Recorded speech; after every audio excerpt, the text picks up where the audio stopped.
There are books that entertain you, and there are books that change you.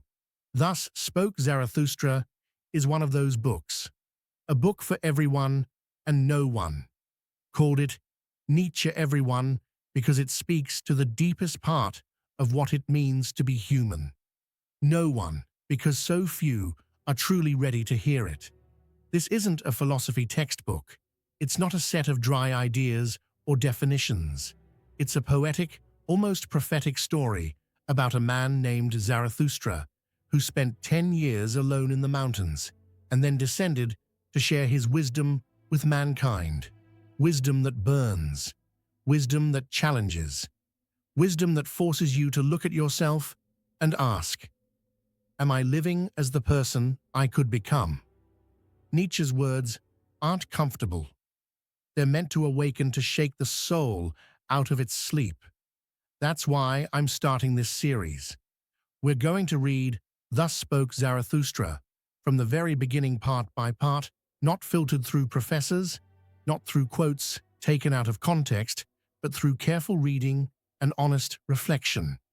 Because even though this book was written over a century ago, it still speaks to the chaos, the confusion, and the hunger for meaning in our world today.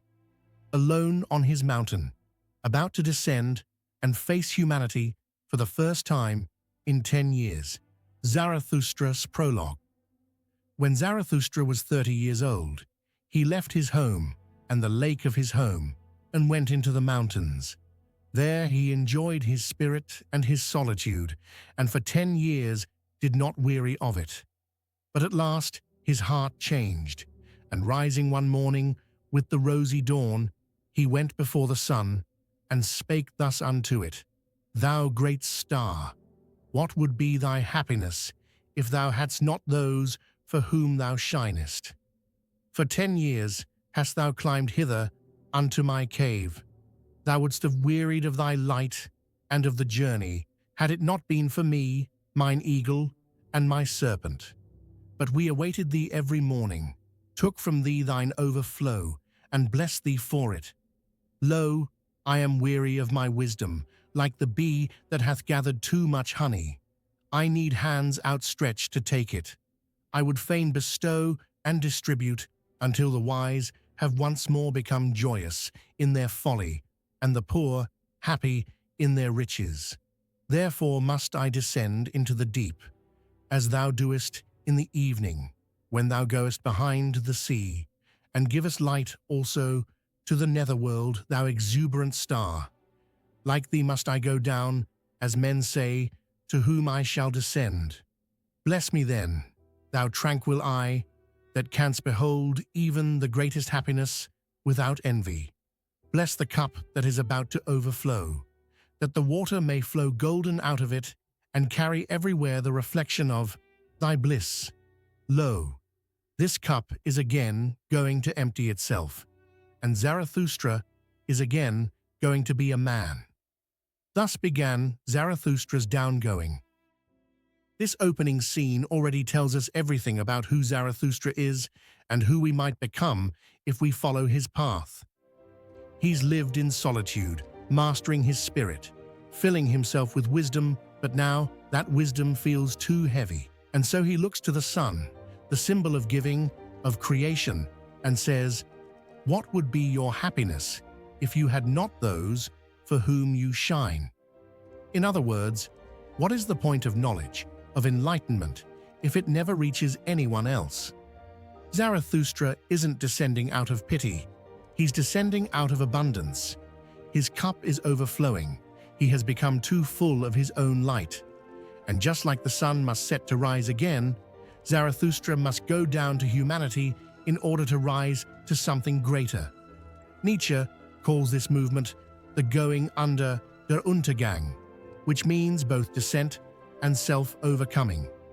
To go down is to transform, to risk your purity for the sake of creation. So when Zarathustra says, I am weary of my wisdom, that's the moment of transition. You've built, you've learned, you've filled yourself, but at some point, you have to share it, test it, or it rots inside you. It's a lesson for every creator, every thinker, every person who's grown too comfortable in isolation. And with that, Zarathustra begins his descent. From this point on, he's no longer just a hermit. He's the bridge between what humanity is and what it could be.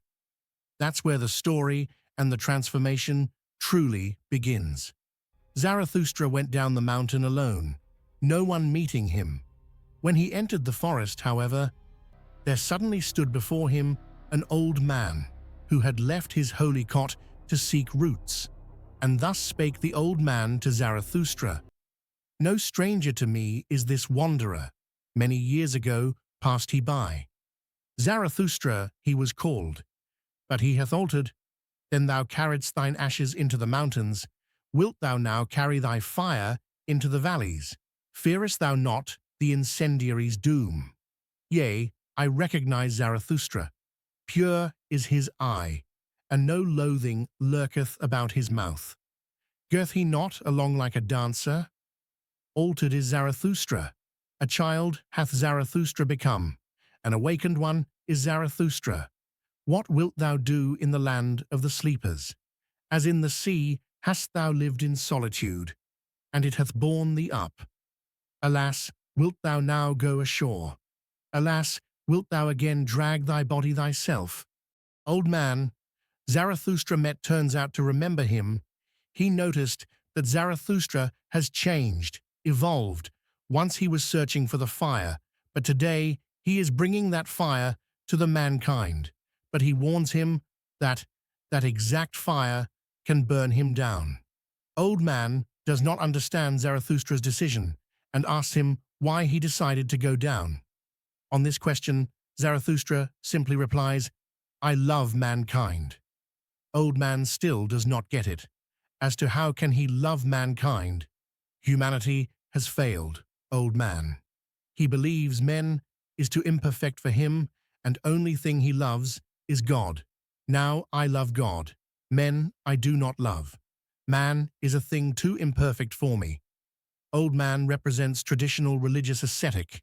Nietsche is showing that old morality and religion ultimately reject life itself because they are afraid of imperfection. Zarathustra said that he was bringing humanity gift. Give them nothing. Take rather part of their load. If, however, thou wilt give unto them, give them no more than an alms, and let them also beg for it, replied old man. He suggests that helping humanity should be limited, careful, and controlled. Basically, giving handouts that preserve the giver's superiority. Nietsche is critiquing this type of morality. It keeps people dependent and reinforces the power dynamic between the wise and the masses. Now Zarathustra, of course, did not mean charity when he said gift, but wisdom he had gathered. "No, I give no alms. I am not poor enough for that," says he. He is not poor in spirit. His gifts come from abundance, not pity. Saint laughs, "Then see to it that they accept thy treasures. They are distrustful of anchorites. Go not to men, but stay in the forest. Go rather to the animals." The saint highlights humanity's skepticism. People don't trust those who withdraw from society, the hermits, prophets, or philosophers. He suggests Zarathustra to retreat to the forest just like him. Nietsche is subtly mocking traditional asceticism. The saint prefers safety, solitude, and devotion to God over engagement with imperfect humanity. "And what doeth the saint in the forest?" asked Zarathustra, to which saint replied, "I make hymns and sing them. Thus do I praise God. But what dost thou bring us as a gift?" The saint praises God in isolation. His joy is inward-focused, ritualized, and contained. He cannot understand Zarathustra's idea of giving gifts to humanity. It's foreign to him because he is bound to old morality and devotion. Zarathustra bows and says, "What should I have to give thee? Let me rather hurry hence, lest I take aught away from thee." Zarathustra respects the saint, but he has no interest in bringing his new wisdom to someone already satisfied with old truths. He must continue his mission to mankind, the sleepers, who need awakening. When Zarathustra was alone, he said to his heart, "Could it be possible? This old saint in the forest hath not yet heard that God is dead." And here's the punchline, Nietzsche's most famous idea. God is dead doesn't mean a literal death. It means that the old sources of morality, meaning and authority no longer hold power in the modern world. The old saint represents that old world, still clinging to God, still avoiding humanity. Zarathustra, carrying his fire, realizes he must move forward alone. Humanity isn't ready for the full truth yet, but he will bring it because the world needs awakening. This moment marks the start of Zarathustra's mission, to bring light, not from above, but from within life itself, even if it's dangerous, even if it burns. So that's where our journey with Zarathustra pauses for today. Next time, we'll follow him into the town, where he gives his first great speech to the people, the famous teaching of the Übermensch, the last man, and the awakening of mankind. Things are about to get intense, philosophical, and honestly, a little dangerous. You won't want to miss it. So make sure to hit subscribe, turn on notifications, and join me for the next part of Zarathustra's journey. The fire is coming to the valleys, and it's going to be epic.